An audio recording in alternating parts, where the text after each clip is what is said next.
আবারও পুলিশি অভিযানে উদ্ধার অবৈধ বিপুল পরিমাণ কাপ সিরাপ। ঘটনাটি ঘটেছে ধূপগুড়ি থানার অন্তর্গত কুমলাই সেতু সংলগ্ন এলাকায়। পুলিশ সূত্রে জানা গিয়েছে, রাতে একটি ছোট 4 চাকা গাড়িতে করে বেআইনিভাবে পাচারের উদ্দেশ্যে নিষিদ্ধ কাপ সিরাপ নিয়ে যাওয়ার সময় ধূপগুড়ি থানা পুলিশের কাছে গোপন সূত্রে খবর আসে। সেই গোপন সূত্রে খবরের ভিত্তিতে কুমলাই সেতু সংলগ্ন এলাকায় ছক পেতে বসে থাকে ধূপগুড়ি থানার পুলিশ। সেই সময় সেই 4 চাকা ছোট গাড়িতে অবৈধ কাপ সিরাপ নিয়ে আসার সময় তল্লাশি চালিয়ে বিপুল পরিমাণ নিষিদ্ধ কাপ সিরাপ উদ্ধার করে ধূপগুড়ি থানার পুলিশ। খবর পেয়ে ঘটনাস্থলে উপস্থিত হন ধূপগুড়ি থানার আইসি অনিন্দন ভট্টাচার্য সহ ধূপগুড়ির এসডিপিও গিলসেন লেপচা সহ ধূপগুড়ি থানার বিশাল পুলিশ বাহিনী। আটক করা হয়েছে গাড়িতে থাকা চালককেও।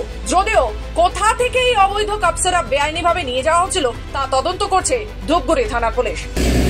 আজকে আমাদের থানা ধূপগুড়ি থানাতে একটা সোর্স ইনফরমেশন মারফত আমরা একটা লাল কালারের গাড়িটা ধরতে পেরেছি।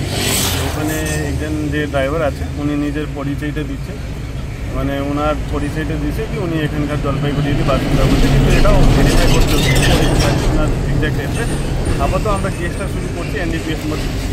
আমরা সব সিরাপটা সিজ করলাম, মানে 20 কার্টুনস আছে, অ্যাপ্রক্স 2800 বোতলস রয়েছে। বাদ বাকি তদন্ত করার পরই জানা যাবে। এবং কত মাল রিকভারি হলো? ড্রাইভারকে ওনাকে হেফাজতে নেওয়া হয়েছে। আর টোটাল হচ্ছে 2880 বোতল হচ্ছে কফ সিরাপ ছিল, তো সেটা রিকভার করা হয়েছে। স্যার অ্যারেস্ট হয়েছে কত?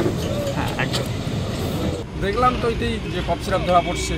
যখন পুলিশে আসলো তো গাড়ি নিয়ে চালক মানে ভাগার চেষ্টা করতেছে, এটাই দেখলাম।